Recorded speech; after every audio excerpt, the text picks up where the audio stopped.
Selamat pagi anak-anak kelas 8A sampai dengan 8H. Kali ini prakarya kelas 8 akan mengambil materi teknologi informasi dan komunikasi. Itu berada di bidang rekayasa dan yang akan Bu Fia jelaskan adalah bagian pertama, yaitu mengenai sejarah teknologi, komunikasi, dan informasi. Jangan lupa siapkan buku catatannya.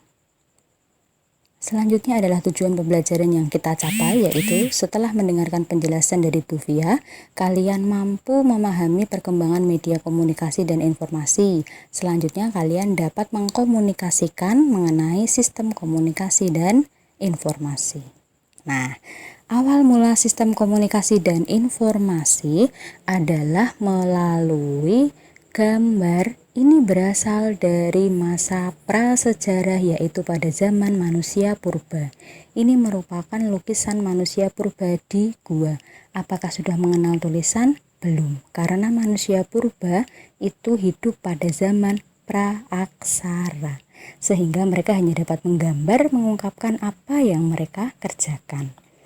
Nah, selanjutnya adalah perkembangan media komunikasi dan informasi dimulai dari tahun 3000 sebelum Masehi. Apa yang terjadi? Pada tahun 3000 sebelum Masehi, manusia berkomunikasi menggunakan simbol. Nah, tulisan yang dimaksud bukan tulisan tangan, tetapi tulisan berbentuk simbol yang disebut piktografi. Selanjutnya pada tahun 2900 sebelum Masehi pun menggunakan simbol, tetapi simbolnya lebih jelas, yaitu huruf hieroglif yang berupa simbol-simbol yang dapat diperjelas daripada piktografi. Kalian di situ bisa melihat ada gambar burung, kemudian ada gambar manusia dan lainnya. Nah, itu juga dapat menjelaskan apa yang mereka kerjakan di tahun 2900 sebelum Masehi. Ini adalah tahun di mana manusia pun belum mengenal tulisan, yaitu pada zaman praaksara. Tetapi ini lebih maju daripada saat manusia purba ada di gua penulisannya. Nah, kalau yang ini memang mereka menuliskannya di batu-batu, tetapi lebih terperinci. Nah, itu tadi perbedaan antara piktografi dan hieroglif sesuai dengan perkembangan zaman yang dilakukan.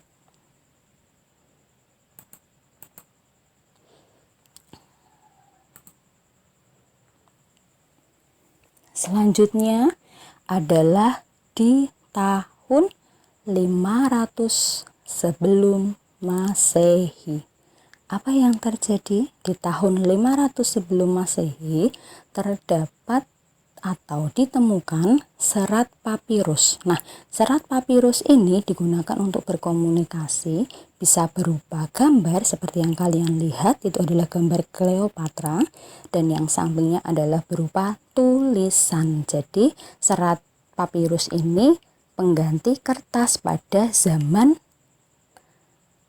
sejarah ya, di tahun 500 sebelum Masehi. Serat papirus ini kasar sehingga penulisannya membutuhkan tekanan. Oke, selanjutnya di tahun 105 Masehi.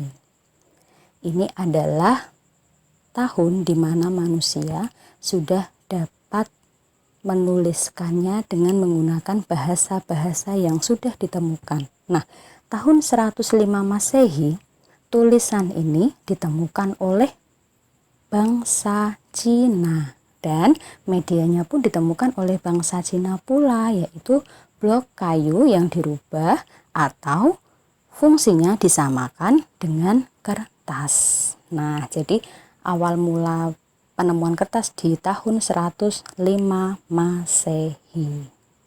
Selanjutnya adalah tugas pertama. Setelah kalian mendengar penjelasan dari Bu Fia tadi, silahkan kerjakan tugas pertama ini, yaitu perkembangan peradaban manusia diiringi dengan perkembangan cara penyampaian informasi. Jelaskan cara penyampaiannya